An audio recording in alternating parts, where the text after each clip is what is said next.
Olá, pessoal. Essa é a aula 5 do curso de sintaxe. O nosso tema são as cisões no domínio do sintagma verbal.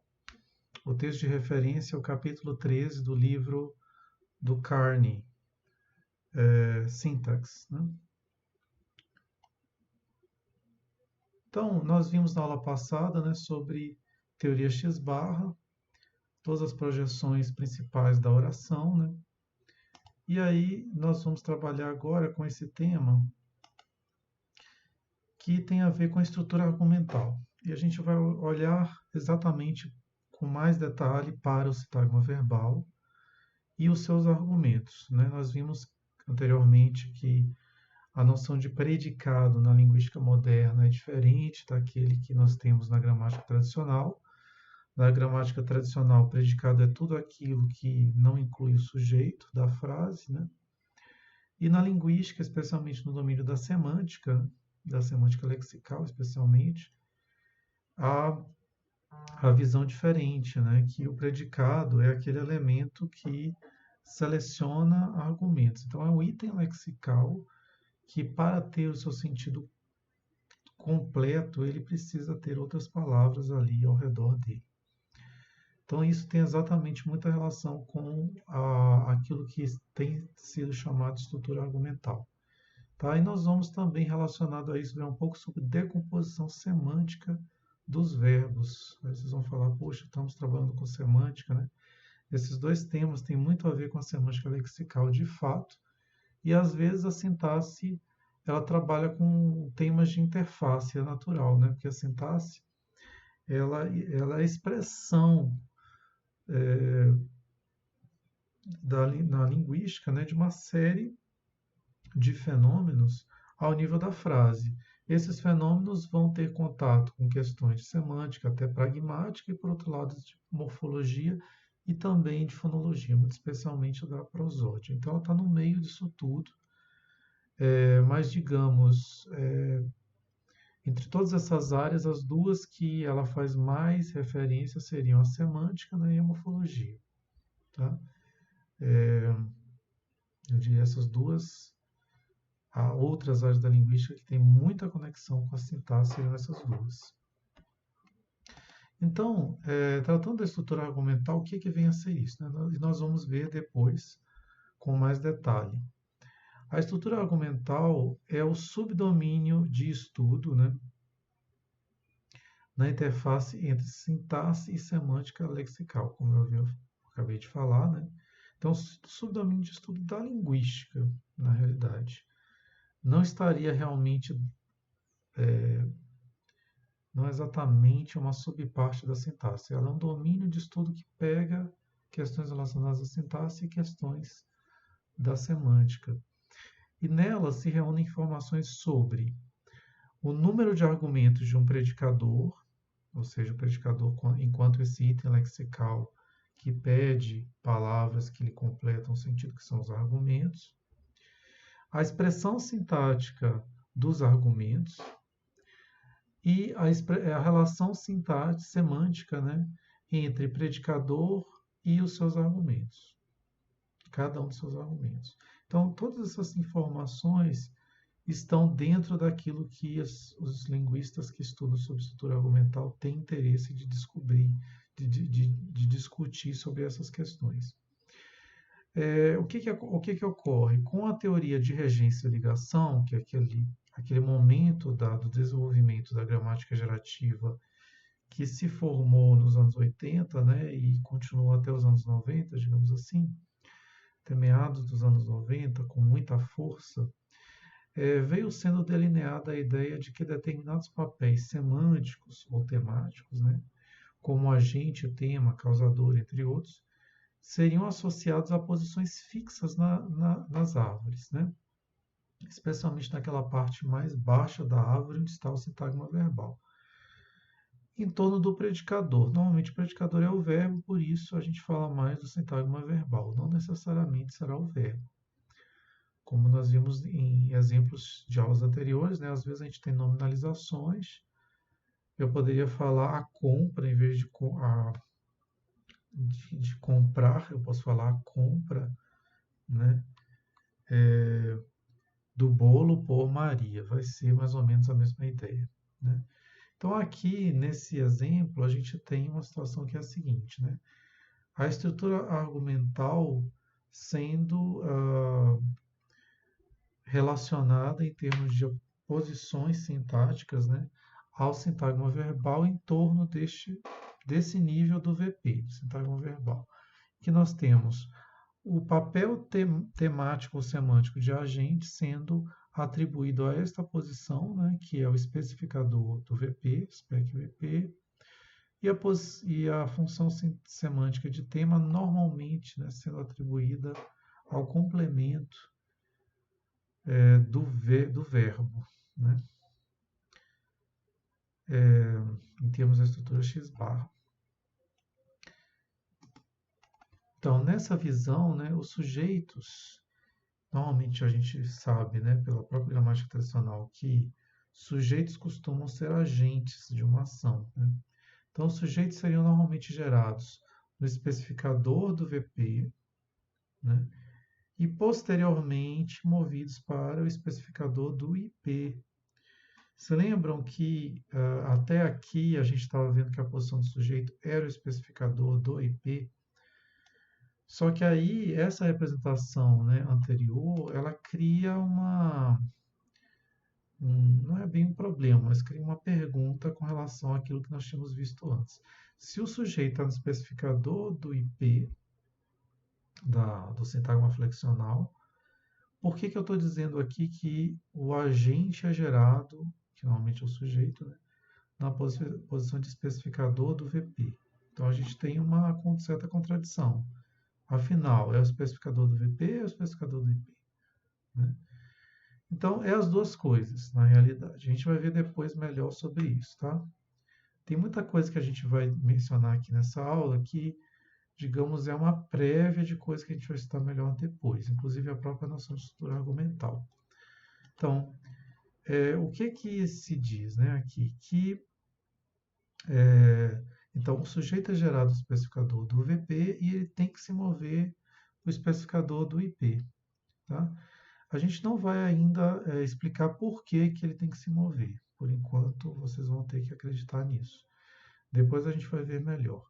Essa hipótese, né, de que o sujeito é gerado no especificador do VP, ela veio a ser denominada hipótese do sujeito interno ao predicado. Em inglês, a sigla que é utilizada é PISH, né, de Predicate Internal Subject Hypothesis. Com o tempo, percebeu-se que essa posição era também problemática. Quer dizer, primeiramente, né, temos uma árvore simplificada em que você tem o sintagma verbal e ela atribui aquela posição ao sujeito. Argumento que a gente vai às vezes chamar argumento externo, sujeito, vocês por enquanto vão achar que é a mesma coisa, mas sujeito é um termo que designa uma função gramatical. Digamos, argumento externo é uma categoria mais ligada à semântica, à estrutura argumental, que está ligada a certos papéis semânticos, né? Eu diria especialmente ao papel semântico de agente, tá bom? Então, por enquanto, digamos, quando a gente fala de argumento externo, é exatamente esse cara que é gerado na posição de especificador do VP, tá? Que normalmente é o sujeito. Então, a gente está simplificando aqui a situação. Nem sempre será, na realidade. Então, por enquanto, usem aquela ideia da gramática tradicional que o sujeito é o agente da oração, simplificando, né? Então, a gente vai ter isso aí. Então, o agente é gerado no especificador do VP e ele se move para o especificador do IP, mais para cima. O que ocorre? Em 84, um morfólogo, né, gerativista chamado Marantz, ele propôs, né, notou, né, que os chamados argumentos externos, né, que eu mencionei, são chamados iniciadores ou desencadeadores de um evento ou de uma ação, não se comportam da mesma maneira que os complementos do verbo quanto à formação de expressões idiomáticas. Então, no texto, né, isso é mencionado, deixa eu ver exatamente aonde, por volta dos exemplos 9 e 10, né? E aqui eu trouxe alguns exemplos em português para que se torne mais claro, né? Mas a ideia é a seguinte: nós temos expressões idiomáticas em inglês, idioms, que pegam o sintagma verbal, ou seja, simplesmente o verbo e o seu objeto. Pode ser um objeto só ou dois objetos, né?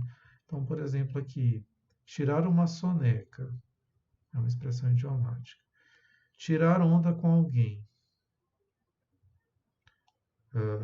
Tirar 10, quer dizer, nota 10. Veja bem, o verbo tirar, na realidade, aqui na letra 2C, eu diria que ele não é exatamente uma expressão idiomática, né? Porque, talvez de todos esses seja um certo tipo de expressão idiomática, porque para mim tirar é a ideia de retirar. Para mim o verbo tirar é a mesma coisa que retirar. E aqui nenhum deles tem esse sentido de retirar. Tirar uma soneca é gastar um tempo dormindo, né?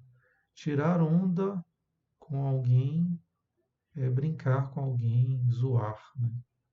Não sei, cada região do Brasil tem um outro verbo que brincar, né? Alguma coisa assim. E tirar 10 não é que você retirou a nota 10, mas você ganhou. Nenhum deles tem exatamente o mesmo significado, e é por isso que se considera que eles formam uma expressão idiomática, né? Em outras línguas pode ser que tirar uma nota não se utilize o mesmo verbo, né? Em inglês, exatamente, você usa o verbo take, né? Eu acho. Em vez de tirar. Take seria traduzível como tomar ou como pegar. Não exatamente como tirar. E a gente tem, então, expressões idiomáticas que envolvem o nível do sintagma verbal. Tem outras, na verdade, que não estão aqui exemplificadas, né? Que pegam só o sintagma nominal, quer dizer, digamos, ou um sintagma preposicional, pode dizer assim, pra caramba. Pra caramba é um sintagma preposicional que eu posso inserir em vários tipos de frases diferentes e significa muito, né? Eu dormi pra caramba, eu estudei pra caramba. E tem sintagmas nominais também que não me vem agora à mente, né? Que são expressões idiomáticas. Então, até aqui vocês veem que existe uma relação entre criação de expressão idiomática e ser um constituinte sintático, né? Aí você tem, inclusive, agora, no exemplo 3, nos exemplos em 3, casos de expressões idiomáticas que são sentenças, ou seja, frases inteiras, incluindo o sujeito da frase, né? Então, por exemplo, a vaca foi para o brejo. Eu não posso substituir a vaca por outra coisa, dizer, sei lá, o cavalo foi para o brejo. Pede-se a expressão idiomática. Tem que ser exatamente dessa maneira, com o sujeito, o verbo, o objeto concatenados desta maneira, né? Às vezes eu mesmo troco expressões idiomáticas, porque eu uso com pouca frequência, mas as pessoas me corrigem, né? O gato subiu no telhado, outra expressão idiomática, né? Tem que ser o gato, não posso substituir por outra coisa. Não posso dizer a galinha subiu no telhado. Perde-se completamente o sentido. Talvez dentro de um contexto em que alguém troque, né, por um erro de performance, digamos assim, que esqueceu como era a expressão idiomática, as pessoas vão entender e corrigir. Você não está querendo dizer a galinha subiu no telhado, sim o gato, né? E aí vocês notam que eu não posso e eu nunca tenho o quê? Uma coisa interessante, né? Coisas desse tipo em quatro, né? Ou seja, em que eu pego os sujeitos e o verbo para formar uma expressão idiomática mudando o objeto. Então seria mais ou menos pegar os exemplos em 3A e 3B e mudar o objeto, se está preposicionado objeto, né, por outra coisa, né? Não existem expressões idiomáticas feitas desta maneira, com esse tipo de estrutura. Do tipo, a vaca foi para casa, ou o gato subiu no armário, né? Nesses casos, a gente vai ter uma interpretação literal. Eu vou entender que, de fato, a vaca, alguém tinha uma vaca que ela saiu andando, né, por um pasto e entrou dentro de casa. Ou que o gato subiu no armário de fato, né? Ninguém vai entender no sentido idiomático da expressão. E aí o Marantz ele diz o seguinte: a partir dessa observação, né, ele nota que o processamento semântico do sintagma nominal, no caso determinante, que é agente ou iniciador de uma ação, se dá posteriormente ao processamento semântico dos complementos, ou seja, do verbo com seu complemento. Em outras palavras, né, eu teria que fazer semanticamente uma coisa do tipo, né? Pegando a árvore de baixo para cima, vou pegar primeiro o verbo e o seu complemento, e vou dizer assim, olha, comprei uma casa, né? Comprei um bolo. Depois, o predicado comprar o bolo, alguém comprou o bolo. São duas etapas diferentes. Isso não é processado ao mesmo tempo. Quem se interessa por processamento, né, tem uma questão importante aí.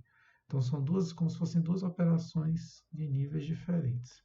Até aí, a teoria X-barra até que vai bem com a situação, né? Porque na teoria X-barra já tem essa previsão, de certa maneira, como se vê nessa árvore aqui, né?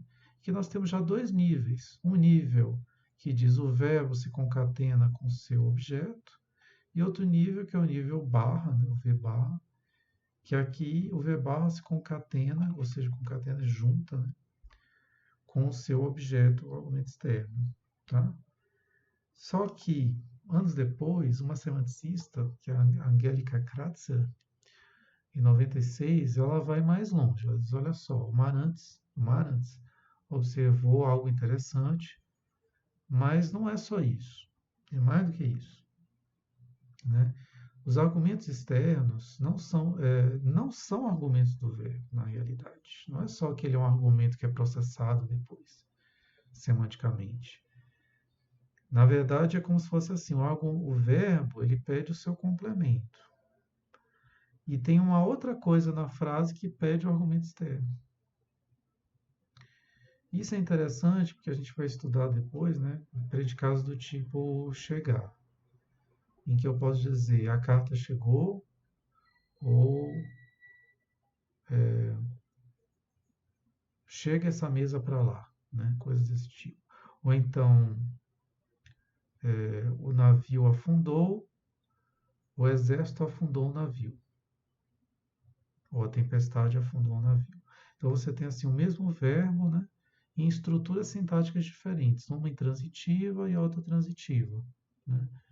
Às vezes acrescentando sintagma ou sintagma nominal, objeto, às vezes acrescentando sintagma preposicional, enfim. Tem vários tipos de coisas desse tipo que a gente vai chamar de alternâncias verbais, né? Os verbos alternam a sua configuração. E esse tipo de coisa foi muito estudada desde os anos 80 pelos semanticistas, os semanticistas que trabalham com semântica lexical. E aí a Kratzer tem a ver com essa questão, né? Mas a gente não vai entrar nessa questão das alternâncias agora, mas ela vai trazer uma seguinte outra evidência, né? Que vai mais além daquilo que o Marantz trouxe. Né? Vou dizer o seguinte, né? Há restrições selecionais ligadas aos complementos do verbo que não se observam com o sujeito. E aí, talvez essa parte não esteja tão clara no texto, né? Do Carney, porque ele menciona as expressões idiomáticas, mas talvez não chame tanto atenção para esse detalhe, que ainda é sobre expressão idiomática, mas é uma interpretação mais específica do problema. Então, no exemplo 5a, a gente tem um exemplo relativo a isso que acaba de ser dito, né? Sobre a questão da restrição selecional. Numa expressão idiomática do tipo eu matei o tempo, e esse tempo eu posso substituir por outras coisas. Então, por exemplo, eu posso dizer, mataram uma tarde, né? Eu matei essa tarde. O que isso quer dizer? Né? Eu gastei esse tempo, desperdicei, digamos assim. Eu tive a impressão de que eu não utilizei bem o tempo. Então, por exemplo, ontem eu não consegui terminar de preparar a aula, eu fiquei arrumando o meu quarto e gastei mais tempo do que precisava, fiquei jogando papéis fora, né? Enfim. E quando eu vi, falei, ah, meu Deus, já se foi a minha tarde, né? Matei a minha tarde arrumando o quarto. Acho que é possível falar esse tipo de exemplo. Né? Em inglês também existe uma expressão muito semelhante que é kill the time. E aí a restrição selecional, que tem a ver com a semântica, é mais ou menos a seguinte: eu tenho que ter no verbo matar, né, um sintagma nominal complemento que seja. Pode variar o tipo de sintagma nominal, só que tem que ser um sintagma nominal que indique tempo. Eu não posso inserir outro tipo de sintagma nominal que não tenha esse traço semântico, né, que não indique tempo transcorrido. Pode ser dia, minutos, horas. E aí, por exemplo, eu não posso ter por essa razão, né, um exemplo em 5C, não é aceitável falar matar um armário. Na realidade, aqui o matar já tem uma interpretação estranha, porque normalmente ele pede um objeto animado, aqui ele é inanimado, né, então seria inaceitável. Né? Não vou dizer agramatical, mas inaceitável, porque cria-se um problema semântico. Portanto, na frase Maria comprou o bolo, voltando àquele exemplo, teríamos dois predicados para a crátia. Se eu estou dizendo que o argumento externo, que é o sujeito do verbo transitivo, não é argumento do verbo, na realidade, por quê? Porque eu não tenho restrição selecional do mesmo tipo que essa que eu observo aqui, não tenho nenhuma expressão idiomática semelhante a essa que haja restrição sobre o sujeito. Quando você tem expressões idiomáticas que envolvem sujeito, como a vaca foi para o brejo, é fixo, né? Eu tenho que ter vaca, não posso ter outro tipo de animal. Né? Se eu tiver outro tipo de animal, a pessoa vai me corrigir. Olha, você está querendo dizer, não é o boi foi para o brejo, é a vaca. Né? Então, é isso que ela quer dizer. Então, recapitulando, eu tenho, na verdade, o verbo comprar, né, que seleciona o argumento bolo. No caso de Maria comprou o bolo. E Maria entra como argumento de um predicado que seria causar. Né? Causar. E quais são os argumentos desse predicado? Não é o Maria e o bolo, é Maria, que é o agente, e o predicado inteiro, que é comprar o bolo. É isso que está escrito aqui. Certo? Então, isso permite que vocês compreendam os diagramas que aparecem no livro, na página 376, quando ele fala sobre o verbo limpar, né? Ou lavar.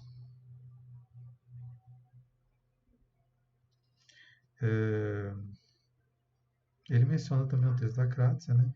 Então, uma frase do tipo Ryan cleaned the window, né? Ryan limpou a janela, é mais ou menos a ideia do Maria comprou o bolo. Eu tenho uma estrutura do tipo que está no exemplo 7 lá no texto, né? Agente, predicado, e depois o tema, o bolo, a janela, no caso. Né? A mesma coisa que está aqui, só que outro exemplo.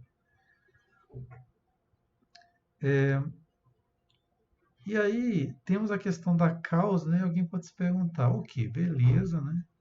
Agora, não é um pouco temerário a gente pressupor, né? Hipotetizar que existe um predicado abstrato de causa e sem nenhuma base científica, né? Tipo, você está inventando um negócio aí. Tudo bem que faz sentido em termos da semântica, tem evidências indiretas, mas daqui a pouco, se você vai nessa direção, qualquer um pode ficar inventando aí núcleos verbais de outros tipos, né? E a minha árvore vai começar a ficar muito tumultuada, vai ficar cheio de galhos, que eu não tenho certeza se eles são necessários mesmo ou não.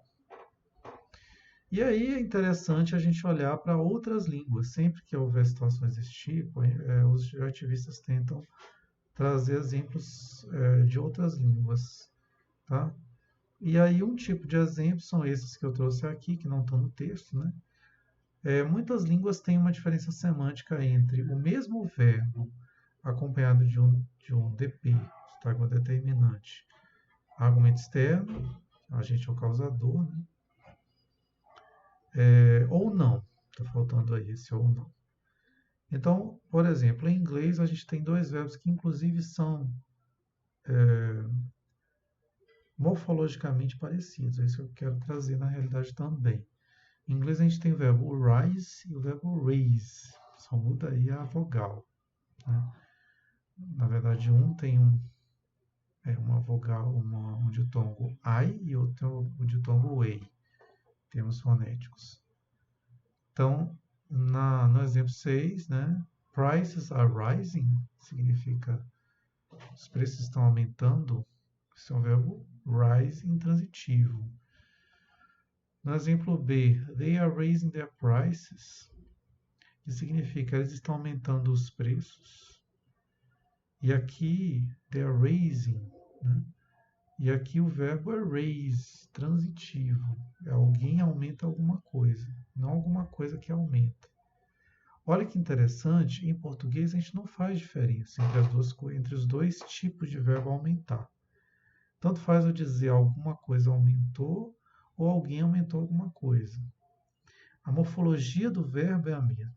O que muda é a quantidade de argumentos que vão acompanhar esse verbo e a ordem onde eles vão aparecer em torno do verbo, né?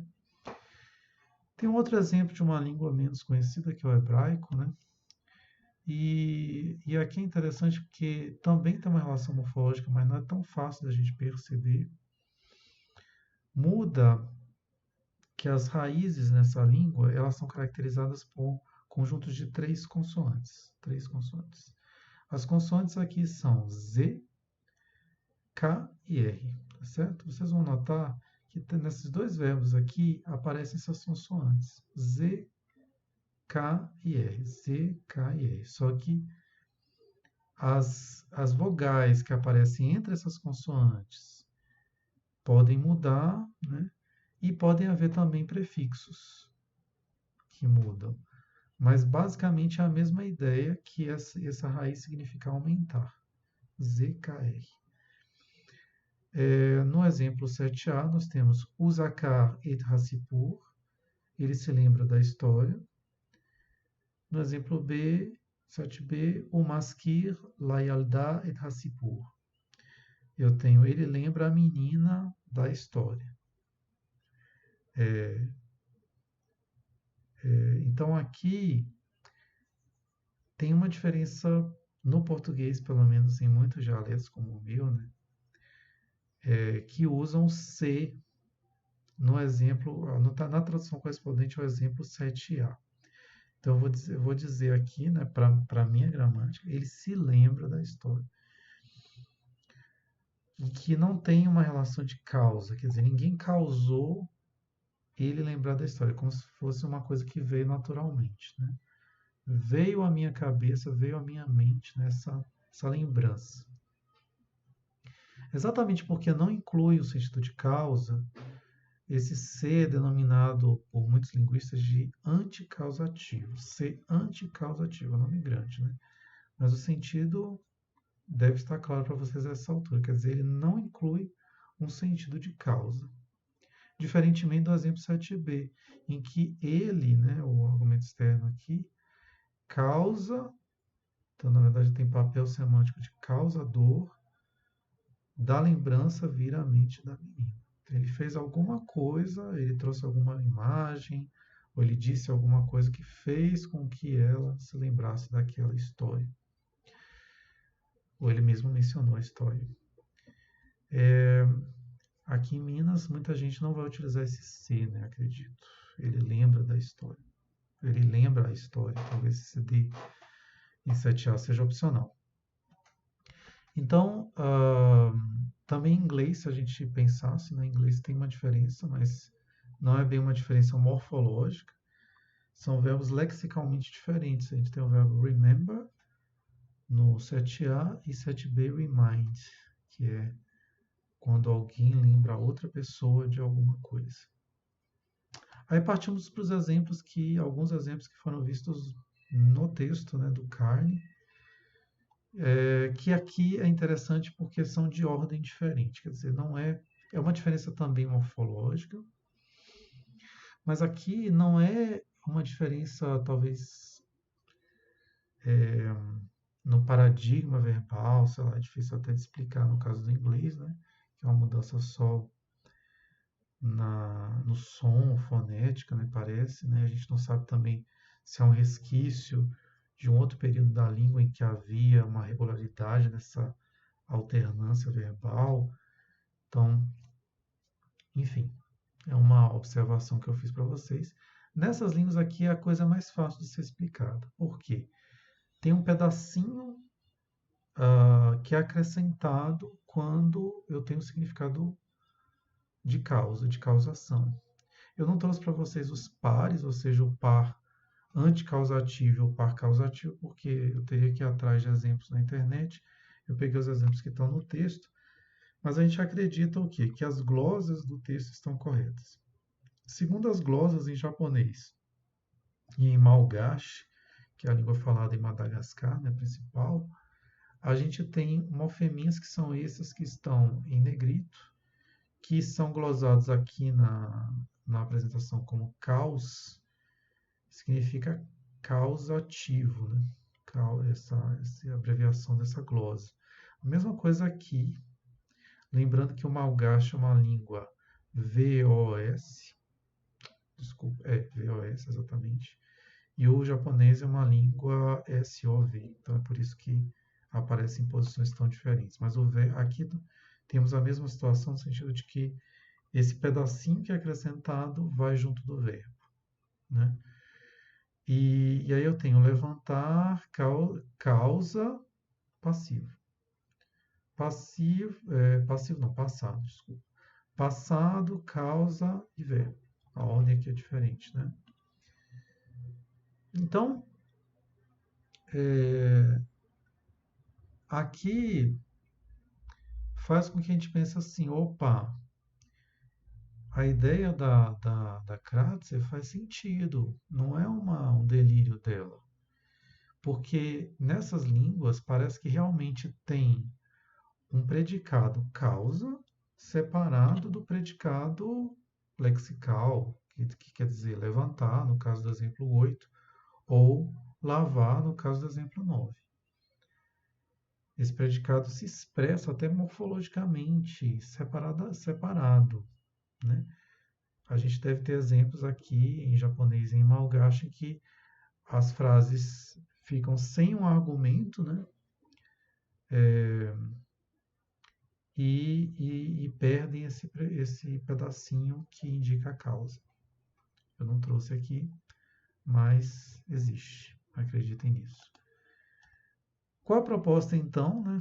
Pensando nessas ideias, nessas evidências? Então, parece que há evidência suficiente, tanto no aspecto empírico quanto no aspecto teórico, para cindir o sintagma verbal. O que é cindir? Dividir em duas projeções. Uma projeção que a gente vai chamar de Vzinho P e a projeção do Vzão P.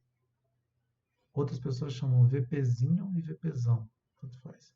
Significa o Vzinho P é essa projeção que fica acima do Vzão P. Nesse Vzinho tem uma informação, nesses casos pelo menos, né? Abstrata, que significa causar. Muitas vezes ele não tem expressão morfológica, mas a gente acredita que ele está lá. Ok? O agente da ação, que é o argumento externo, ele vai ser inserido nessa posição do especificador do Vzinho P, e não do VP, do Vzão P. Tá? Essa posição do Vzão P, pelo momento, não vai ser mais necessária. Pode ser que mais para frente seja, tá bom? De fato, mais para frente a gente vai ver que ela não vai ser, vai ser preciso. Por enquanto, parece que não precisa. O verbo lexical raiz se move para essa posição que é o Vzinho P. Então, eu vou ter o movimento do Vzão para o Vzinho. Certo? Ou essa posição do Vzinho vai ser preenchida por um verbo leve. Certo? O que é um verbo leve? É esse verbo que aparece nessas línguas, como o japonês malgache, que indica essa causa. O único significado que esse verbo tem é esse, o significado abstrato de causa. Então, eu tenho essas opções que são parametrizáveis. Algumas línguas não vão ter diferença nenhuma, como no caso do português o verbo aumentar, a maioria dos verbos em português não vai ter diferença nenhuma. Alguns vão incluir um C, né? Alguns, mas não todos. Depende também do dialeto, né? Da gramática internalizada de cada pessoa. E outros, nada acontece. Outras línguas vai ter uma diferença morfológica, vai alterar alguns sons, aí vai ter uma questão do paradigma do verbo, mais complexa, que a morfologia vai estudar, vamos deixar para outro capítulo, para quem quiser estudar morfologia aí, vai estudar essa questão. E outras línguas vão inserir um pedacinho a mais que vai se grudar, o verbo vai se grudar nele depois, tá certo? Quando ele se move para cá. Igualmente, o DP sujeito se moveria, né? Agora, antes nós tínhamos falado que ele se movia do spec VP, só que agora, como a gente dividiu o VP em dois, agora vai ser do spec Vzinho P, tá? Tá certo? Para o spec IP. Tá? Desculpa, aqui tem um erro. Não se moveria para spec VP, mas para spec IP. A gente ainda não estudou isso, vocês vão estudar depois. Bom, num primeiro momento, a repetição de dois sintagmas verbais, um acima do outro, né, foi denominada de concha verbal. Em inglês, né, esse termo em português fica um pouco estranho, mas é porque é uma tradução do termo em inglês VIP shell. Em inglês, shell, que significa concha. Né? Não é à toa que os postos de gasolina, por que será que tem o nome Shell? Essa é uma marca, né, evidentemente, de petróleo, petroleira, e lembra o fato de que nós estamos ali comprando um combustível fóssil, né, em relação com a concha. Mas, enfim, VIP Shell, a ideia é que uma concha ela se abre, né, e lá dentro você encontra outra coisa. Então é a mesma coisa, esse sintagma verbal que se abre, se desdobra em dois. E aí, gente, eu só tenho antes de passar para outra questão, né? Eu tenho um parênteses, né? Que é sobre os verbos leves, tá? E aí é importante lembrar que, né? Vocês talvez encontrem, se procurar no Google, sei lá, qualquer plataforma digital acadêmica sobre verbos leves, e muitas vezes vocês vão se interessar pelo tema sobre o viés do português, vocês não vão encontrar verbos leves desse tipo, evidentemente, que nós vimos no japonês do malgache. Verbo leve, né? Muitas vezes, né, a projeção de Vzinho é associada à noção de verbo leve, mas os dois conceitos não são necessariamente o mesmo, não se referem à mesma coisa. Como eu mencionei, às vezes o Vzinho pode se expressar como verbo leve, às vezes não pode ter expressão nenhuma, em termos fonéticos, morfológicos. Verbo leve significa o quê? Um verbo com conteúdo semântico enfraquecido. E esses verbos leves, eles variam de língua para língua, a sua expressão. Eu diria que praticamente toda língua tem verbo leve. Só que muitas línguas como o português vão ter verbo leve em outro contexto. Por exemplo, né? A gente vai utilizar esse termo para as formas ditas verbalizadoras, isto é, que acompanham um verbo, que acompanha o nome, ou um adjetivo. Em outras línguas tem a questão do verbo acompanhando o adjetivo. Não é o caso do português. No português eu acho que vai ser sempre nome. Em conjunto, esse verbo e esse nome vão expressar um sentido verbal. Temos muitos exemplos, como esses que estão em 11, né? Pegar uma gripe significa gripar. Dar um beijo, beijar. Dar um pontapé. Aí existe pontapé TA? Não existe.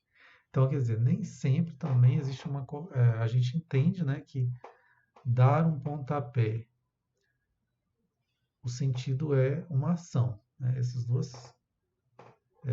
Esse verbo, junto com esse sintagma nominal, na verdade, juntos, eles significam a ação de dar um pontapé. Que em outras línguas pode ser. É a mesma ideia que chutar, né, basicamente. Mas a gente não tem sempre um correlato morfológico sintético dessas duas ideias, como nesses exemplos que eu dei aqui. Esse é o tchan do negócio. E por quê? É uma questão que a morfologia talvez possa explicar mais uma vez. Essa questão tem maior relação, exatamente por essa discussão que eu acabei de fazer, com a interface entre semântica e morfologia, e não trataremos mais disso aqui. É só para chamar a atenção, como eu disse, um parênteses, para o fato de que os verbos leves não são iguais de língua a língua. Talvez, exatamente, os sintaticistas que deram essa notação para o Vzinho com o verbo menorzinho é a ideia do leve, quer dizer, normalmente são partículas, né? São pequenos itens lexicais que se grudam em outros, nos verbos, né? Que também é leve até no sentido fonológico, fonético. E leves também no sentido semântico. Então, quem estuda gramaticalização tem a ver com as questões de gramaticalização. Quem se interessa por gramática funcional, eles têm uma linha da gramática funcional, que é a gramática de construções, que vai estudar muito isso aqui, né? As expressões idiomáticas, né? De uma outra maneira que é totalmente diferente da gramática gerativa. Mas, enfim, é um tema que dá muito a dizer, né? Dá muita pesquisa aí.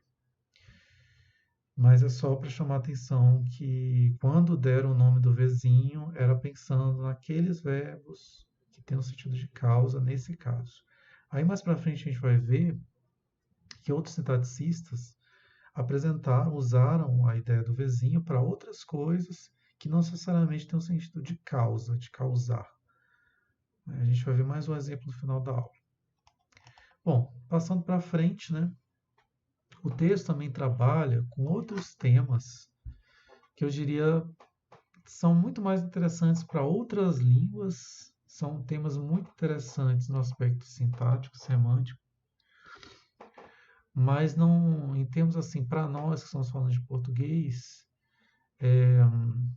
não tem expressão praticamente no português, tá bom? Então são eles, a concordância de objeto e o movimento de complementos verbais, mas como ele trata no texto, né, a gente vai mencionar. A concordância de objeto é o seguinte, né? Em português, normalmente associamos a concordância verbal tão somente à concordância entre verbo e sujeito. Então, a gente nunca fala do objeto. Os meninos jogaram 2 partidas de tênis. Quando a gente fala de concordância verbal, a regra realmente é essa, né? É o verbo concorda com seu sujeito. Ponto. Se eu tenho um sujeito no plural, o verbo vai para o plural. No entanto, mesmo em algumas línguas próximas do português, a gente tem algumas situações que demonstram a possibilidade de haver concordância entre verbo e seu objeto direto.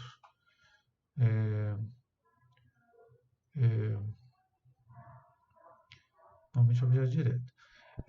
São essas línguas mais conhecidas, né? Talvez haja outras línguas românicas menos conhecidas, que tem esse fenômeno, mas eu sei do italiano e do francês. Eu trouxe aqui um exemplo do italiano, porque em francês, foneticamente, essa distinção não se observa praticamente, porque vocês sabem que a ortografia do francês ela não corresponde bem à fala. Em italiano já temos uma clareza maior. Então, em italiano, isso se manifesta só no contexto bem específico, que são os particípios passados, tá bem? Então, o chamado passado composto, que utiliza, então, o verbo haver, nesses casos, né? Que não necessariamente sempre é o verbo haver, mas nesses casos onde a gente tem exemplos assim de concordância com o objeto, tem que ser o verbo haver, seguido do particípio passado. Então, ocorre uma concordância entre o particípio passado e o seu objeto. Mas, além desse contexto, né, muito específico do tempo passado composto, com o verbo haver sendo auxiliar e não o verbo essere, que é o verbo correspondente ao nosso ser, estar. Além disso, tem outro requisito, é que esse objeto apareça antes do verbo. E normalmente, quando isso acontece, vai ser nos casos em que o objeto é pronominalizado. Ou seja, eu não vou dizer o Giovanni comeu a pizza. Eu vou dizer o Giovanni a comeu. Que é como em português o a, pronome, objeto, vai aparecer antes do verbo. Então, eu trouxe um exemplo para vocês aqui. La pizza tu l'hai mangiata. O que eu tenho aqui? O L, que na verdade está com L apóstrofo, mas no fundo é o pronome lá, objeto direto, né, clítico. Concorda, né, com o verbo concorda com esse elemento, que é feminino. Esse verbo no participio passado aparece mangiata. E não no masculino, mangiato. Então não posso dizer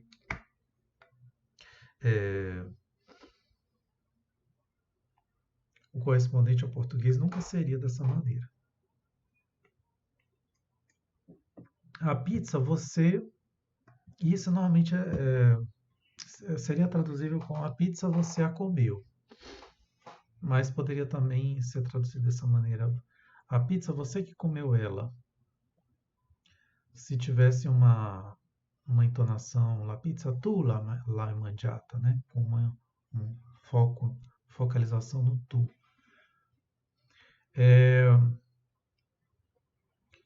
E em português antigo, na realidade, né, tinha exemplos semelhantes a esse. Né? Então havia uma certa semelhança entre o que ocorre com o francês, italiano de hoje em dia, com o português antigo. Seria uma coisa do tipo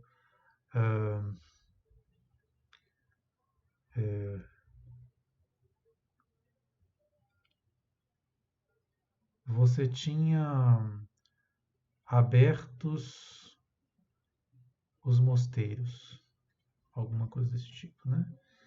E aí também tem uma correlação com a questão da gramaticalização, porque o verbo tinha tem uma acepção semântica muito mais próxima do original, que é o sentido de ter, de manter, né? Você tinha os mosteiros abertos, ou seja, você mantinha essa situação. E aí houve uma mudança, né, com o tempo, e a gente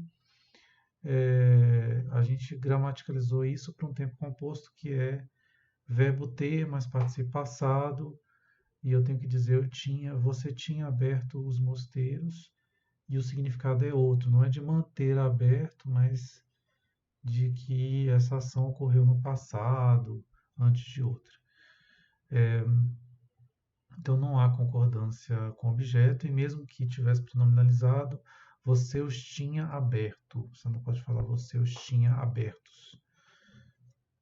Talvez você encontre uma construção dessa numa situação muito formal, mas não é da gramática do português de hoje, ok? Outras línguas, né, apresentam sistematicamente tanto concordância de sujeito quanto de objeto. Então, esse caso do italiano é muito específico, né? É uma construção em que se manifesta esse fato aí.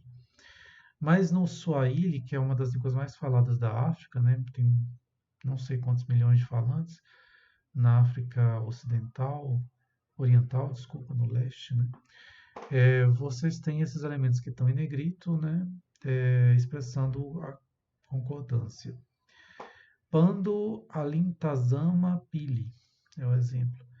Então, isso significa Pando olhou pili, olhou para pili. Então, pili é objeto direto, né? Apesar de que em português se traduz como olhar para, né? Mas aqui é um objeto direto. E aqui você tem a concordância, né, de sujeito e de objeto. Está marcado aqui na glosa um sujeito, aqui é o li, marca tempo passado.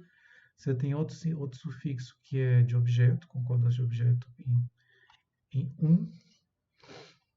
Depois a raiz do verbo, que é olhar, e depois uma vogal final, que é esse a.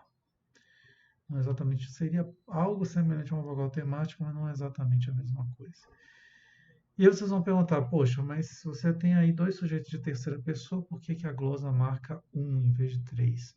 Essa marcação de um é que nessa língua, né, como em tantas outras línguas africanas, o que se encontra são classes nominais, né, e as palavras não existe a classificação das palavras em termos de gênero masculino e feminino, como seria esperado. A classificação e, portanto, a concordância não é feita também em termos de pessoa, primeira, segunda e terceira pessoa, mas em termos da classe da palavra. Então, eu tenho a classe 1, que na verdade esse 1 indica a classe nominal 1, que é relativa a pessoas. Então, qualquer pessoa vai receber esse paradigma de A para o sujeito, de M para o sujeito, e assim por diante, né? Classe 2 vai indicar plantas, classe 3 vai indicar artefatos, não sei. E assim por diante. Eles têm uma divisão das coisas que é diferente da maneira como a gente divide, não é por exemplo, masculino e feminino, né? Isso tem a ver com isso, né? Com divisão dos entes do mundo, mas se os elementos são pessoas, se são coisas, que tipo de coisa é, enfim. Mas de qualquer forma isso conta como concordância também. Então, gente, alguns relativistas falaram, bom, como é que faz com isso aí? Então, algum lugar a gente tem que enfiar essa concordância. Mais uma vez se coloca a questão, né? Por que algumas línguas têm, outras não têm? Será que a gente vai criar uma posição na árvore para todas? Né? A gente vai voltar a essa questão no final, tá? Mas antes de chegar a essa solução, vou apresentar outra questão aqui. Um fenômeno relacionado à concordância de objetos seria o movimento de objeto, que é denominado de object shift em inglês, que varia com relação ao valor semântico obtido, ou seja, as línguas têm movimentos de objeto, não todas têm, em português a gente não observa. No português antigo, eu acredito que havia objeto até o século XVI, XV, XVI. Agora, hoje em dia não temos evidência disso, pelo que eu saiba, né? E aí o Carney trouxe dois exemplos, né? O Carney é especialista em línguas celtas.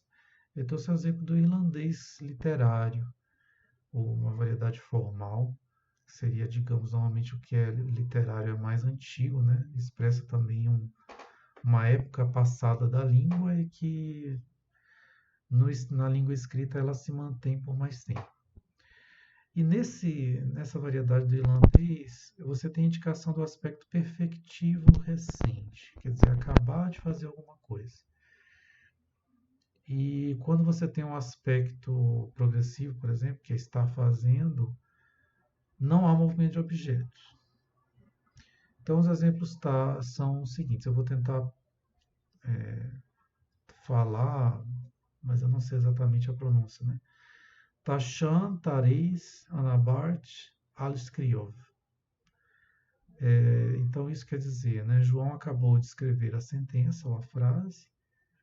Vocês notam que aqui o objeto aparece antes do verbo escrever. O verbo aqui no irlandês tem essa marca de transitividade, que é o al, né? Que ele não está contando aqui. Então, façam de conta que esse al é parte do verbo. Então, aqui tem a marca de perfectivo, né? No exemplo 15b, a gente tem algo diferente, que é Tashan ag skriov nachabarte. João está escrevendo a sentença. Aqui vocês têm o que está em negrito exatamente para indicar a diferença de posição do objeto. Algumas pessoas também vão estranhar porque existem diferenças fonéticas aparentes a partir da monografia, da ortografia, desculpa, entre os dois exemplos. Porque aqui aparece Anabart e aqui Nahabart. Mas eu posso também adiantar para vocês que as línguas celtas têm uma fonologia muito complexa, né? E às vezes tem inclusão de sons, dependendo da posição, da frase onde aparece, enfim. Mas é o mesmo significado, é a mesma palavra. Significa a sentença, nos dois, né? Você tem a única diferença entre essas duas frases significativa é o aspecto, que nessas línguas também é muito importante, né? Que está marcado aqui no ac, né? Esse ac significa aspecto progressivo e na frase de cima, tareis, perfectivo recente. João está escrevendo a sentença. Então a questão eu tenho que ter uma maneira de explicar uma posição, né, primeiramente, para onde esse objeto, que normalmente estaria aqui à direita do verbo, aparece na esquerda do verbo nesse exemplo. Tá ok? Aí a questão, alguns vão perguntar, poxa, mas como é que eu explico? Por que só no aspecto perfectivo recente isso acontece? Aí a gente não vai saber explicar aqui, porque vai entrar nos detalhamentos muito grandes, né, que não vem ao caso. A pessoa que faz uma análise desse tipo de exemplo vai ter que dar uma explicação. Mais à frente a gente vai tentar ver como que as explicações podem ser trabalhadas, né, para esse outro tipo de exemplo semelhantes. Não nessa aula. Outro caso que o autor traz é do alemão, em que há uma indicação que semanticamente é outra, ou seja, não está de nenhuma maneira relacionada ao aspecto aqui. O objeto parece se mover por causa de definitude ou especificidade. E aqui eu posso ter uma noção mais clara de por que isso acontece, né? Eu conheço mais esses exemplos aqui. Então, em 16, vocês têm um exemplo que está no texto também, né? Weil ich nicht eine Katze gestreichelt habe. Difícil pronunciar essa frase. Porque eu não acariciei um único gato. Eu fiz uma alteração no exemplo, na verdade, porque eu não acariciei um gato. Não tem esse único aqui. Eu quis tornar os dois exemplos mais semelhantes. E no exemplo 16b, vai ich die Katze nicht streichle. Porque eu não acariciei um gato. É o mesmo tipo de problema que temos dos exemplos do irlandês. Aí vocês vão dizer, poxa, mas aqui eu não estou vendo a ordem à direita do verbo e outra à esquerda. Aqui é mais difícil de a gente ver porque lembrem-se da aula passada que nós vimos sobre a ordem de palavras, né? Que o alemão é uma língua que tem em orações subordinadas a ordem SOV. Então, sempre o objeto vai estar à esquerda do verbo nos dois casos. O que vai me dar a indicação de que o objeto está em posições diferentes? É a negação nesses dois exemplos. Não é por acaso que os exemplos foram construídos com a negação. Tá bom? E a negação, para muitos sinteticistas, a gente não viu ainda, né? ela pode ser uma categoria, uma palavra que está no nível da flexão.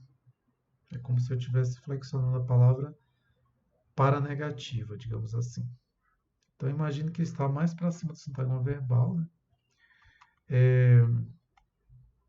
Ou talvez com um advérbio mesmo, né? Na periferia, na borda do sintagma verbal, tem um não como advérbio, como dizem os gramáticos tradicionais, que não é um advérbio. A gente sabe que é um advérbio muito especial, né? Mas digamos que seja isso. Então aqui vocês têm o eine Katze do lado direito do nicht, que é a negação, e aqui do lado esquerdo de nicht. Então, e uma diferença semântica, porque no primeiro exemplo, o significado é, quando ele está do lado direito, eu tenho um gato qualquer. Né? Eu não acariciei um gato. Esse gato, no exemplo do livro, era um único gato, né? Para talvez chamar a atenção que da quantidade. Desse um quer dizer um, e não o meu gato, ou o gato específico da minha vizinha, sei lá. Aqui o que está em questão é, o, é a quantidade. E no exemplo de baixo, a gente tem die Katze sendo um gato específico. Eu não acariciei o gato. Desculpa, tem um erro aqui na tradução. É um definido, e aqui é um indefinido. Tá?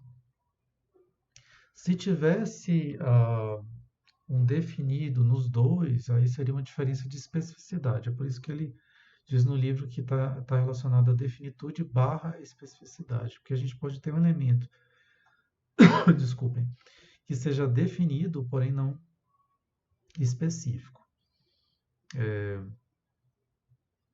Desculpa, o contrário. Se eu tivesse indefinido nos dois casos, eu posso ter um indefinido específico e um indefinido não específico, ou seja, um qualquer não específico, eu posso ter um específico. Aí seria a mesma questão. O eine Katze poderia estar ocorrendo à esquerda do nicht, e eu não acariciei um gato, né, trocando o die por eine, e aqui significar um gato específico. Tá ok? Coisas de semântica, né? Então aqui, gente, a gente tem a mesma questão do movimento do objeto, né? E como resolver isso. Então, para resolver essa questão, as duas questões, que nós temos duas questões que parecem diferentes, mas o autor Carney apresenta como se fossem relacionadas, é o propor uma projeção funcional acima do sintagma verbal. Essa projeção seria agar-ou, significa concordância de objeto. Agreement, object agreement. Né? Agar-ou. Então, a gente tinha visto anteriormente, né, a cisão do IP, da sintagma flexional, que seria o quê? O sintagma flexional ter duas projeções, uma projeção para concordância, que é agar, e uma projeção para o tempo. Só que aí agora a gente vai dizer o seguinte, aquela projeção de concordância é concordância de sujeito. E agora a gente está criando uma outra projeção de concordância que é para o objeto, tá bom? E de início vamos acreditar que essa projeção existe para todas as línguas, ou não, vamos discutir isso depois.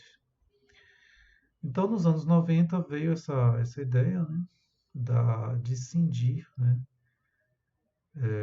o sintagma verbal, na verdade, para incluir uma nova projeção que é agar-ou, agar-ou-p.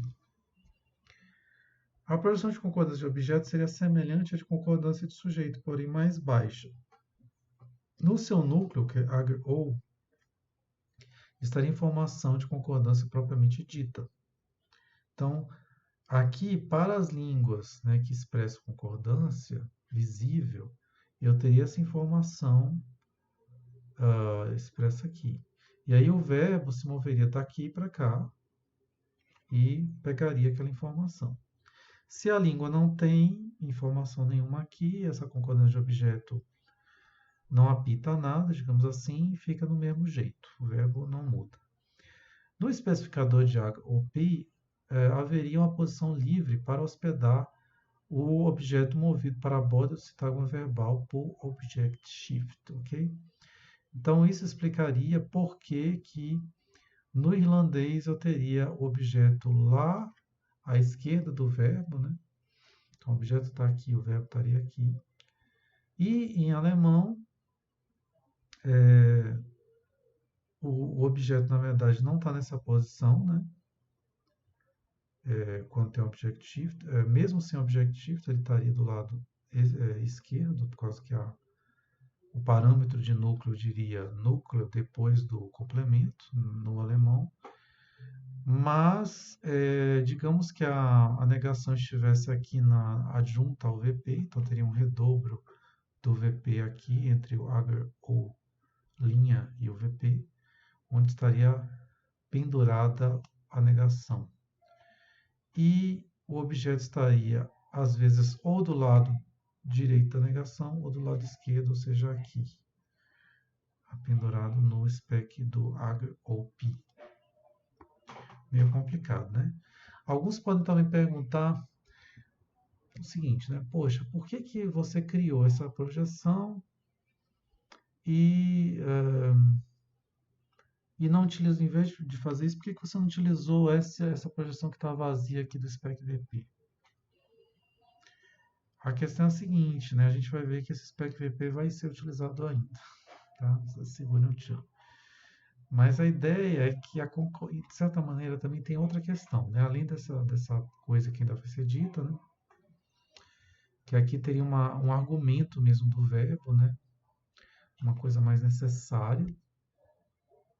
Eu estou fazendo uma certa relação entre movimento e concordância. Então, é uma coisa que vai se solidificar com o tempo na gramática gerativa durante esse período da teoria de regência e ligação, que é como se nessas línguas em que aparece o object shift, há uma relação de concordância abstrata, né, entre esse núcleo agar de concordância e o objeto. E ele diz assim, olha, eu preciso...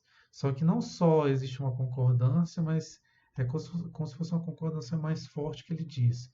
Eu não quero só pegar os seus traços, copiar os seus traços para mim, para o verbo, e dizer assim, eu vou pegar a informação de que aquele objeto é plural, por exemplo. Digamos que esse núcleo agar ou em determinadas línguas ele é mais forte, ele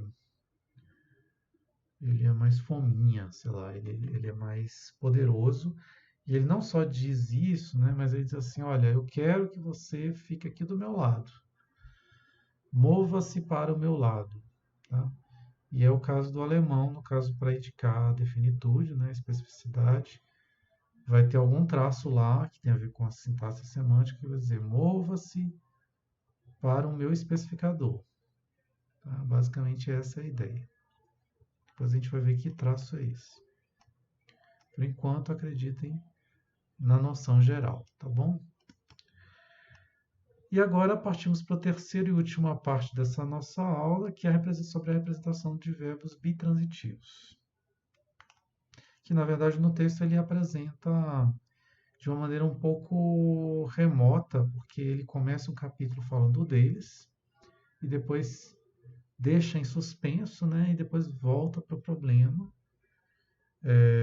E isso tem uma razão de ser, porque, na verdade, a discussão sobre a cisão do sintagma verbal, sobre a qual a gente mencionou no começo da aula, ou seja, a ideia de dividir o VP em conchas verbais, foi apresentada em 88 pelo Richard Larson, que é um sintaxista americano, se não me engano. Ou seja, foi uma das primeiras ideias sobre cisão do VP, a ideia de concha verbal, na verdade, a ideia do VIP Shell, esse termo VIP Shell, foi apresentado por ele. E só depois é que os outros estudos sobre o próprio argumento externo ser incluído no especificador do VZIMP, a ideia também sobre agar ou todas essas coisas que acabamos de mencionar sobre Object Shift, né? Tudo isso veio depois, na verdade, né? Só que eu, por uma questão aqui de didática, né? Eu vou apresentar tudo agora, tá? Então, uma questão importantíssima na realidade é a grande razão pela qual eu fiz questão de trazer essa aula nesse momento, apesar de que o texto é um pouco mais avançado, né, para o que nós temos visto aqui, mas é um problema simples, né, que os verbos bitransitivos, vocês devem saber, são aqueles que selecionam dois complementos, né? Esse termo bitransitivo não é usado na gramática tradicional, utilizado um termo normalmente diferente, mas que tem a mesma ideia, que são verbos transitivos diretos e indiretos, né? Outros, mesmo gramáticos tradicionais, usam o termo bitransitivo, mas é a mesma ideia. São verbos que têm dois complementos. No português padrão, necessariamente os verbos bitransitivos vão apresentar um sintagma determinante, um DP, e o sintagma preposicional. Tanto é que na gramática tradicional da NGB, né, da nomenclatura gramatical brasileira, se utiliza inclusive o termo que é transitivo direto e indireto, que menciona exatamente a necessidade do segundo complemento do verbo ser iniciado por uma preposição. Em inglês e em outras línguas, é possível encontrar um verbo acompanhado de dois sintagmas nominais, dois sintagmas determinantes, né, na nova nomenclatura, DP. Nesse caso, a gente tem uma construção que é denominada construção de duplo objeto, né? É específica para essa situação em que nós temos dois sintagmas nominais, ok? Acompanhando como objetos do verbo. Isso acontece em não vou dizer poucas línguas, tem muitas línguas africanas que também têm essa construção. Então, só para vocês terem uma ideia, né, a gente tem em 18a, João deu um livro para Maria, em português do Brasil, em português europeu talvez fosse com o A, João deu um livro a Maria, em que a gente tem necessariamente a ordem dos objetos, né? O sintagma nominal, objeto, tema, e o sintagma nominal, objeto indireto, digamos, que é o beneficiário, a pessoa que recebe o livro. No inglês, a gente tem tanto essa ordem, né? Eu posso dizer tanto John gave a book to Mary, mas nesse exemplo, normalmente vai ser utilizada a outra ordem, que é John gave Mary a book. Normalmente é utilizada essa ordem com dois objetos diretos, né? Digamos assim, não preposicionados, quando a gente tem uma pessoa animada. Uma pessoa, desculpa. Humana. Um objeto indireto não sendo um animal, por exemplo. Se eu dissesse referente a um gato, né? O João deu um presente para o gato, talvez a gente não utilizasse essa ordem, né? John gave the cat a present, a gift. É estranho falar nessa ordem. John gave a gift to the cat. Aí é mais natural. E aí, quem trabalha com inglês vai saber explicar o que os gramáticos do inglês dizem a respeito disso. Então, aqui você tem a ordem inversa do português, né, nessa construção de duplo objeto, a ordem beneficiário-tema. Ok? Qual o problema que os verbos bitransitivos colocam para nós, que é exatamente porque eu queria tratar deles aqui, né? É a representação para a teoria X-barra, ok? Essa representação envolverá uma subárvore não binária, como essa que está aparecendo aqui no 19a. Por quê? Se eu só tenho sintagma verbal para representar, e na primeira representação, quando nós chegamos no começo da aula, né, em que eu tenho uma posição aqui para o sujeito, uma posição para os objetos à direita do verbo, normalmente, né, nas línguas que são verbo complemento, núcleo complemento, eu vou ter que desenhar a árvore dessa maneira. Sendo que existe uma orientação, né, da teoria X-bar para que nós façamos as árvores sempre binárias. Existem argumentos mais detalhados para o fato de que as árvores devem ser binárias, tá? Eu não trouxe para vocês ainda. Por enquanto, vocês estão simplesmente acreditando nisso, né? Então, assim, digamos, uma pessoa mais cética pode simplesmente dizer, olha, você está dizendo que a árvore tem que ser binária, mas eu não sei qual é a razão, e daí? Por que não desenhar a árvore dessa maneira? Mas tem outra razão, né? Tá certo? Que a gente vai apresentar em seguida. Então, a gente já viu, na realidade, durante essa aula, né, que além dessa representação mais simples, a gente tem agora, além não, né, a gente tem a mudança, né, dessa possibilidade para essa outra, em que eu tenho o Vzinho P acima do Vzão P. E no Vzinho P eu teria uma posição para o sujeito, o argumento externo, que é o agente. E aqui dentro do Vzão P eu poderia usar a tal da posição de especificador do Vzão P, que até agora estava vazia, sem utilização, e dizer assim, opa, essa construção do inglês que você está me mostrando, ela pode ter essa ordem, inclusive nessa ordem. Eu posso botar o beneficiário aqui e o tema aqui. Beleza. Bom, essa seria uma possibilidade, né? Tá bom? Agora, voltando à questão, né? Para as pessoas que não acreditam na binariedade, eu acho que ela é um detalhe, né, de representação, há questões relacionadas à teoria da ligação. Nós não estudamos ainda a teoria da ligação, né? Nós estamos vendo as bases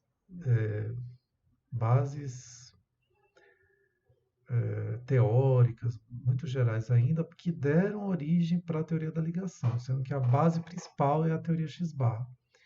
Mas a teoria da ligação é aquela parte da gramática gerativa que trata de relações de coindexação entre pronomes. Todo tipo de palavra que faz referência a outra, né? Existe um tipo de palavras que são as chamadas anáforas, que são os pronomes reflexivos ou recíprocos na gramática tradicional. Bom? E na teoria da ligação existe uma regra, um filtro, enfim, um princípio geral, que diz o seguinte, que essas anáforas, que são essas palavrinhas com referência recíproca ou reflexiva, elas têm que ser secomandadas pelo seu antecedente. Cuidado aqui com o termo antecedente, que num significado tradicional, antecedente quer dizer algo que vem antes, linearmente.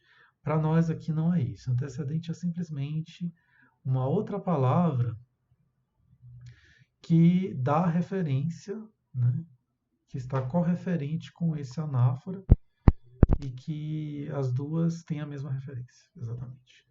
E o que é esse secomando? Né?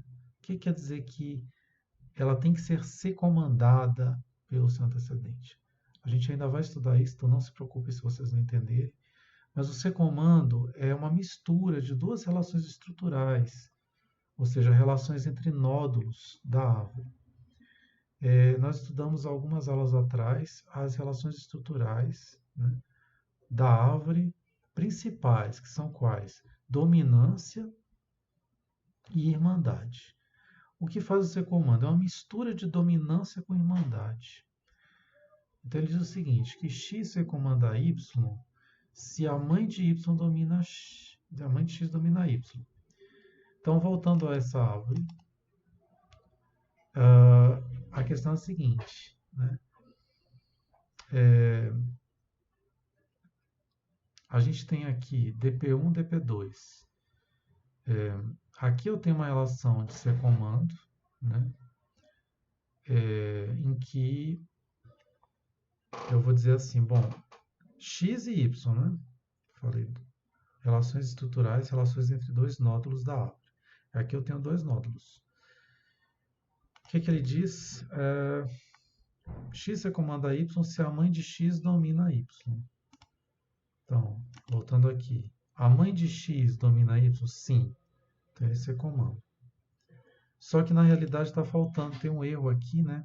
Porque aqui quer dizer esse é comando assimétrico, ou seja, a mãe de x domina y, mas não domina imediatamente, que é o caso aqui, tá? Então teria que ter aqui uma situação em que, na realidade, o elemento, é isso mesmo? Ah, não, tá certo, é isso mesmo. Desculpa. Então a gente tem essa condição de ser comando, tá? Para que as estruturas sejam gramaticais. Ponto. O ser comando pode ser tanto nessa relação quanto nessa. Por quê? Porque eu pego o elemento que está mais alto na árvore e pergunto, né? X e Y. A mãe de X domina Y? Sim. Né? Que é o VP, certo? Aqui ela domina imediatamente. Aqui ela domina não imediatamente, né? Nesse caso eu tenho o ser comando assimétrico, que quer dizer simétrico, porque esse elemento se comanda esse e esse elemento se comanda esse. Você comanda o outro, reciprocamente. Nesse caso, tem o ser comando assimétrico, porque esse elemento se comanda esse, mas este não se comanda esse. Né? Então, aí eu tenho uma situação em que pode ser provada, digamos assim, uma evidência, em que eu posso, digamos, tirar a regra dos três, digamos assim, metaforicamente, uma situação em que eu posso verificar se essa árvore ou essa é mais adequada para desenhar a situação de um verbo bitransitivo. Nesse caso aqui eu tenho o seu comando simétrico, nesse caso eu tenho um assimétrico. Qual a diferença então? Se essa árvore for verdadeira, eu posso colocar o antecedente e a anáfora na ordem antecedente anáfora ou na ordem anáfora antecedente, porque os dois se comandam reciprocamente. Porque se o princípio que governa a ligação entre a anáfora e o seu antecedente é o fato de que a anáfora tem que ser comandada pelo seu antecedente, então não interessa se o antecedente está aqui ou aqui. O que interessa é a relação estrutural entre eles. Ok? Essa é a questão. O que a gente vê nos exemplos aqui em 20, que estão no texto, né? Não é verdade. Olha aqui. Brianna showed Justin himself in the mirror. Significa, Brianna mostrou Justin a ele mesmo no espelho. Em que Justin está, que é um antecedente de himself, que é a anáfora, né? Reflexiva, ele está antes da anáfora. Quando eu coloco o antecedente depois da anáfora, a frase fica ruim. Eu não posso dizer Brianna showed himself Justin in the mirror, que seria algo como Brianna mostrou a ele mesmo Justin no espelho, algo assim. Na verdade, eu botei aqui a mesma tradução para A e B, mas isso aqui seria o significado que eu pretendo conferir à frase, mas não o significado real da ordem aqui. Então, a gente descarta com isso a árvore que está aqui. Essa árvore em 19A não dá para ser utilizada, porque se fosse essa, eu esperaria que a frase 20p fosse gramatical e não é. Agora a questão que está colocada é se esta árvore, então, é aquela que eu posso utilizar para ser essa mesma, ou se tem outra possibilidade, tá certo? Essa é a questão que é colocada no texto, né? No final do capítulo. Então vamos lá. Como vimos, há dois tipos de estruturas bitransitivas em inglês e só uma em português. Na verdade, em inglês e português tem outra situação, mas eu estou deixando de lado essa. É uma outra variável em jogo, né, que é a possibilidade de ter um dos argumentos oracionais. Em vez de ser um argumento nominal, um DP, né, esse argumento ser expresso como CP, uma oração. É isso que está demonstrado aqui nos exemplos 21A e 22A. Então, eu contei a Brandon que Carlos dirige um Jeep. Em inglês, I told Brandon that Carlos drives a Jeep. Em que você tem um dos argumentos é um CP, é uma oração.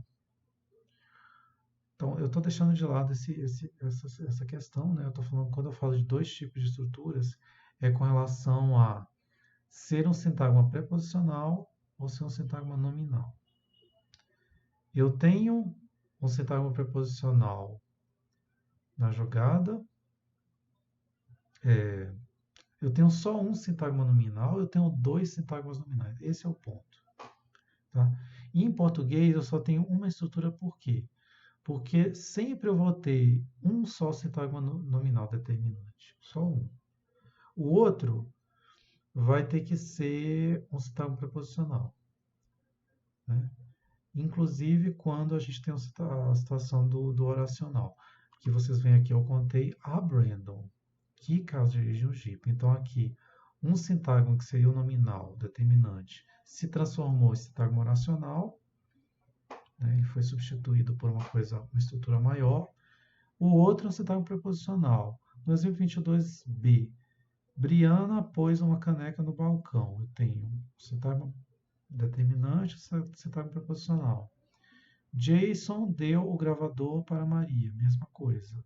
Um só sintagma nominal e o outro preposicional. Nesse caso do português, a coisa é fácil de resolver. Por quê?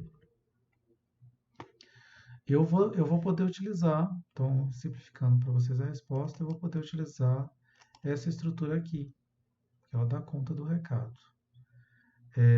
Aí vocês vão perguntar em que ordem, né? Considerando, né, que o verbo grande, o vezão, se move para o vezinho, inicialmente eu diria assim, né, que o DP, tema, estaria aqui e o sintagma preposicional aqui. Tá? Agora, lembrem-se que a gente está considerando aquilo que foi visto na parte anterior da aula, que é a existência acima do vezão P, entre o vezinho P e o vezão P, uma projeção de Agar-O, que seria para todas as línguas de início. E uma coisa que eu talvez não tenha deixado claro é que essa projeção, além dessa questão visível que muitas línguas têm, né, da concordância de objeto, ela teria um papel, digamos, mais decisivo, e por isso que ela teria que ser considerada para todas as línguas, não somente para essas que têm a manifestação visível. Ela teria um papel crucial que seria para o licenciamento do objeto. O que quer dizer licenciamento? É essa projeção que diz assim, objeto, você pode ficar aí. Você é como se fosse o chefe, né, de um funcionário que diz, ok, funcionário, você está dentro da minha empresa. Você não vai ser demitido. Né? Ele licencia nesse sentido, né? Ele faz com que o objeto seja possível, digamos. Ele dá um ok. Tá? Mais para frente a gente vai ver que isso tem a ver com a noção de caso. Por enquanto, a gente viu a noção de caso, mas de maneira muito simples, né? É outra parte da teoria da regência e ligação, que é a teoria do caso, que vamos ver mais à frente, se Deus quiser. Então, é por isso que o autor, na verdade, não vai adotar exatamente essa construção aqui. Ele vai apresentar uma construção um pouquinho mais complexa, que tem o Vzinho e o Agar ou ensanduichado entre o Vzinho e o Vzão. Tá bom? Muito bem. Então, que seria mais ou menos essa estrutura aqui, né? Então, Vzinho, Agar ou Vzão. Ok? O Agar ou ele serve simplesmente para licenciar o objeto. Mas vocês veem que a ordem é essa mesmo que eu tinha dito, né? Quer dizer, o tema aqui na posição acima do verbo, né, no especificador do VP, versão P, e o sintagma preposicional embaixo, seguindo a ordem das palavras. Mas voltando ao inglês, né, o inglês é mais complicado porque ele tem aquela construção de duplo objeto. Então eu tenho aqui esses casos, como I told Brandon that Carlos drives a Jeep, Brianna put the mug on the counter, que é semelhante a essa que acabamos de ver, certo? Que é exatamente essa que está desenhada no texto, né? Brianna aqui. E aí o argumento externo está lá para cima, que é o sujeito, né? Ele vai aparecer lá no especificador Vzinho P, né? E aqui a gente tem uma série de movimentos, que é o movimento do verbo para ou e depois para o Vzinho, que são essas setas retas, né?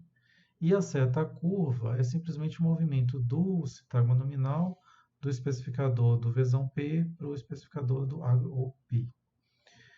Essa razão desse movimento a gente só vai compreender lá para frente quando virmos a questão do objeto da teoria do caso, que é a ideia do licenciamento.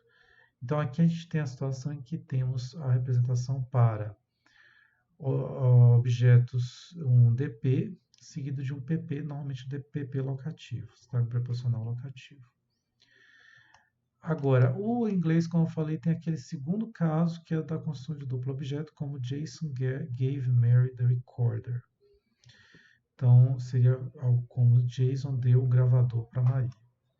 Só que com a ordem Maria gravador. Né? Nesse caso, o autor vai propor uma árvore bem maior. E aí vocês vão falar, meu Deus, que árvorezão. Qual é a razão para isso? Essa aqui que eu mencionei de novo, a questão que está em causa, é a teoria do caso. Porque como temos dois sintagmas nominais, ou determinantes, cada um desses sintagmas determinantes, segundo a teoria do caso, tem que receber um caso. Esse caso é que vai licenciar esse sintagma determinante em sua posição. No caso dos sintagmas preposicionais, eles não têm esse problema, porque a própria preposição licencia, certo? Então, para o português, esse elemento aqui, balcão, que está precedido da preposição em, no balcão, a preposição está licenciando e falando assim, olha, fica aí, você está ok. Né? Esse outro cara aqui, como sintagma determinante, eu preciso ter uma posição ou que vai licenciar esse cara aí. Tá certo? Como aqui eu tenho dois sintagmas determinantes, um que é o tema, quer dizer, a coisa que é dada para Maria, que é o gravador, e a outra é o beneficiário Maria, eu vou ter que ter uma posição para licenciar o gravador, que é o tema, e outra posição para licenciar o beneficiário, que é Maria. Simplesmente por essa razão, eu vou ter que duplicar tanto o ager, quer dizer, a projeção de concordância, quanto o Vzinho. Então, vocês têm aqui, ó, Vzão, ager ou pi, né? Até aqui tudo bem, né?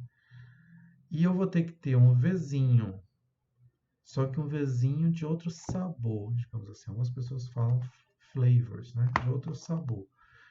Por que outro sabor? Porque, e aí é interessante, porque a gente tinha falado do Vzinho com significado, né? Que seria um verbo leve em algumas línguas, que teria um valor semântico de causa, de causador, alguma coisa assim.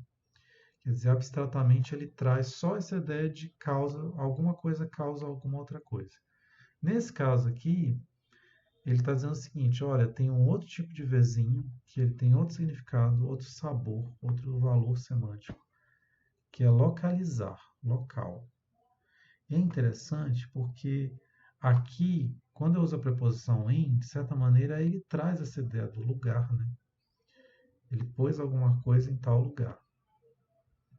Só que aqui, no inglês, né, eu não tenho essa preposição para marcar o lugar. Então é como se fosse assim, localize, né? E aí vocês vão perguntar, putz, mas por quê? Qual a razão de usar localize, locate, para Maria? quando eu digo o Jason, é Jason, né? Jason deu um gravador para Maria. Porque o beneficiário da ação, ele vai ser o lugar, digamos, o lugar abstrato, né? Onde esse gravador vai passar a estar. Ele deixou de estar, né, localizado junto a Jason, ele passa a estar localizado junto a essa outra pessoa, Maria. Então, essa seria a razão semântica de eu propor um verbo abstrato vizinho locate, localizar, né? E acima desse localizar abstrato, eu teria que ter uma outra projeção de concordância IOP, que é a concordância do objeto indireto, que vai licenciar esse sintagma determinante Maria. Então, o sintagma determinante gravador vai ser licenciado nessa posição IOP, e Maria vai ser licenciada numa outra projeção IOP, que é objeto indireto, né? Fica bem mais em cima, e só depois disso é que eu vou incluir uma projeção do Vzinho P. Esse Vzinho com sabor causar, né? Em que vai ser incluído o argumento externo, que é JSON. Então, olha que situação, né? Então, você vai dizer, meu Deus, eu preciso dessa árvore toda. É isso mesmo? Bom, na proposta do autor é isso aí. Mas eu trouxe um porém, né? Então, a questão das múltiplas projeções funcionais. Realmente é necessário ter todas essas projeções funcionais? Então, a gente tem uma divisão, eu diria, uma trifurcação de opções aí. A partir dos anos 90, na literatura da gramática gerativa, 3 opções vão passar a ser apresentadas para as pessoas, pelos estudiosos, né, para outros estudiosos. Uma primeira opção diz o seguinte: sim, mas há variação translinguística relacionada ao léxico funcional, inclusive na sua projeção. Então, veja bem, o que quer dizer? Não é necessário que todas as línguas tenham projeções de tipo concordância, como essa que nós vimos, sempre, mesmo que abstratamente. Pode ser que algumas línguas tenham projeções que não vão apitar nada para outras. E para que eu vou fazer uma árvore enorme se aquela projeção não tem uma razão de ser? Então, é mais ou menos isso que está dizendo. Então, eu vou parametrizar não só sintaticamente os princípios e parâmetros das operações sintáticas, mas eu vou parametrizar também no meu léxico, ou seja, certas línguas vão ter categorias funcionais, que são palavras abstratas, para indicar aspecto, e outras não. E muitas vezes, talvez, na verdade, o fato de eu ter essa informação no meu léxico é um reflexo do próprio léxico, da própria morfologia da língua e do léxico funcional, né? Ou seja, se lá no japonês, que tem o verbo leve, que é aquele pedacinho, aquela partícula que indica causar, eu vou precisar projetar o vizinho porque eu tenho essa informação no léxico. Mas não seria necessariamente o caso para todas as línguas. Só que aí a questão mas aí a questão de precisar ou não precisar depende da questão da explicação que se dá. Então, como a gente viu no caso do vizinho, mesmo as línguas que não têm essa posição clara ali, morfológica, eu teria que ter o vizinho por uma outra questão que é da derivação e tudo mais, para compreender por que o argumento externo não é semanticamente computado ao mesmo tempo que o complemento, tal, tem toda essa questão aí que a gente viu também. Então, assim, não é sempre que, digamos, what you see is what you get, né? Como dizem na computação. O que você vê é o que você tem. Não necessariamente, tá? Muitas categorias funcionais durante a teoria da regência e ligação, né? Essa é a posição mais receita durante esse período, dos anos 80 e 90, nem sempre é o que a gente vê o que a gente tem, tá? Por isso que nessa época vai se propor que as línguas têm projeções de vizinho e projeções de concordância de objeto, mesmo que não tenha expressão morfológica. A segunda opção, ela vai ser mais radical. Ela vai dizer o seguinte: olha, sim, eu preciso projetar um monte de categoria de projeções funcionais. E outra coisa, não tem variação translinguística quanto à projeção, ou seja, sempre eu tenho que ter as projeções lá na árvore, em todas as línguas. A única diferença vai ser o fato de que algumas línguas vão demonstrar aquelas projeções, certas projeções, e outras não vão demonstrar. Né? A maneira como se expressa é diferente. Então tem até a questão, né? Um,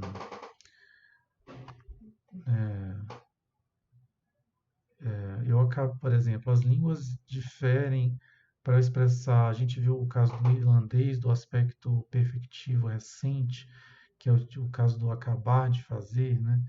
A gente expressa isso no português normalmente por uma perífrase verbal, acabar de e o verbo no infinitivo. Mas em espanhol, por exemplo, e mesmo no dialeto gaúcho, né, as pessoas vão falar de outra maneira. Vão falar, eu recém cheguei, em vez de eu acabei de chegar. Então, recém vai ser o quê? Vai ser tipo um advérbio.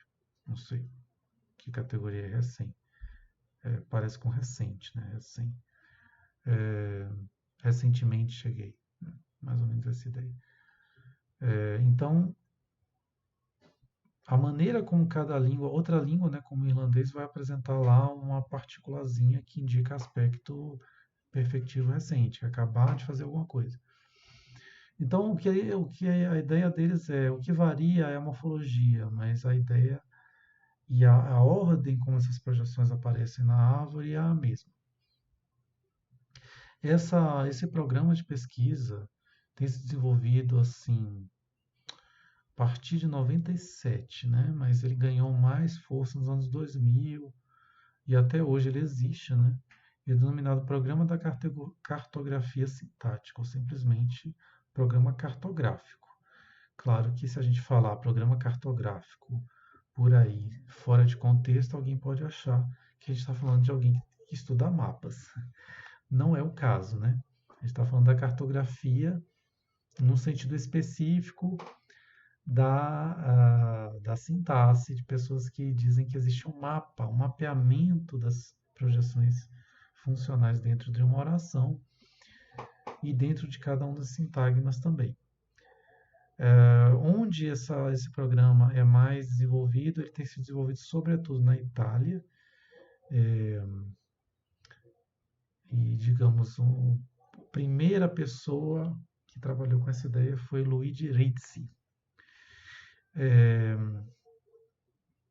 A gente não vai ter tempo, provavelmente, de trabalhar com essa ideia, mas está aí para quem se interessar por essa questão. E a terceira opção é negativa. Então, diz assim, olha, não, né? Não vou dizer que eu não preciso de projeções funcionais, precisa ter projeções funcionais, algumas, mas não é interessante eu ter tantas, né? Que é exatamente essa preocupação que eu mesmo fiz para vocês, que talvez seja a pergunta que muitos devem ter se feito, né? Quando olham essas árvores enormes. Não é legal ter árvores grandes assim, né? Isso complica a nossa vida. E sempre que eu puder eliminar projeções é melhor. E especialmente da concordância, tá? Por exemplo, uma maneira de eu eliminar a concordância é ver ela como uma operação sintática, que pode se replicar ou não.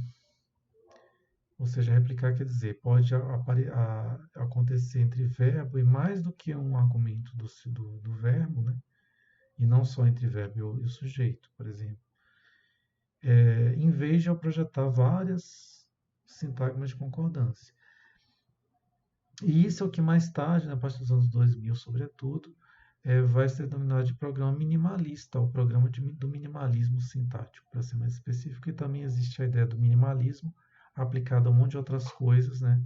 Por exemplo, a arquitetura, enfim, para outras ciências, em que é essa ideia de que nós temos que buscar a simplicidade na nossa vida, né?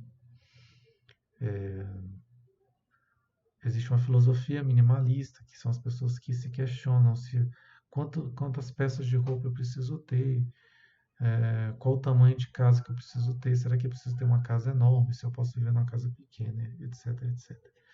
Então, gente, é basicamente isso, né? É só para vocês saberem que existem muitas opções, mais uma vez, demonstrando que a gramática gerativa está em debate constante, né? E que existem pontos que não existe uma única resposta correta. Depende do tipo de teoria que cada pessoa prefere seguir e do tipo de problema que a gente está discutindo, né? Até esse momento aqui a gente está vendo uma solução que vai no meio termo, ou seja, a gente não está nem indo para o lado da cartografia, que é explodir demais as projeções funcionais, quer dizer, a gente está vendo algumas divisões, né? Mas a cartografia vai fazer isso de uma maneira muito mais terrível, ela vai explodir a árvore num tamanho tão grande que não cabe no slide, por exemplo, né? A gente não vai chegar a esse ponto e também não vamos chegar no nível do minimalismo, que é reduzir demais. Então, por enquanto, estamos no meio termo. Em resumo, né? Nessa aula de hoje, o que é que nós vimos? Trabalhamos com a ideia da cisão, ou seja, a divisão de sintagma verbal em Vzinho P e Vzão P. Trabalhamos, né, a partir dessa ideia em como representar os verbos bitransitivos e como representar o argumento externo do verbo, que é o DP agente ou causador, que muitas vezes vai ser o sujeito. E, finalmente, né, com relação à questão da concordância, né, vimos as projeções de concordância de objeto, principalmente a posição de concordância de objeto direto, que é agar ou, mas também, nesse último exemplo, a posição de concordância de objeto indireto, né, que seria necessária nas construções de duplo objeto, que seria agar IOP, e o movimento de objeto, que é o object shift, em inglês, que é um fenômeno que existe em algumas línguas, não é o caso do português atual, mas línguas escandinavas, inglês, muitas línguas celtas, né? Línguas germânicas, em geral, apresentam esse movimento. É interessante a gente saber que ele existe, por várias razões. Terminamos a aula aqui.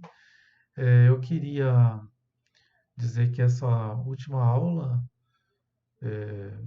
virtual, então ficaremos aí aguardando, né, mais notícias do que vamos fazer. Então, para esse momento é isto, e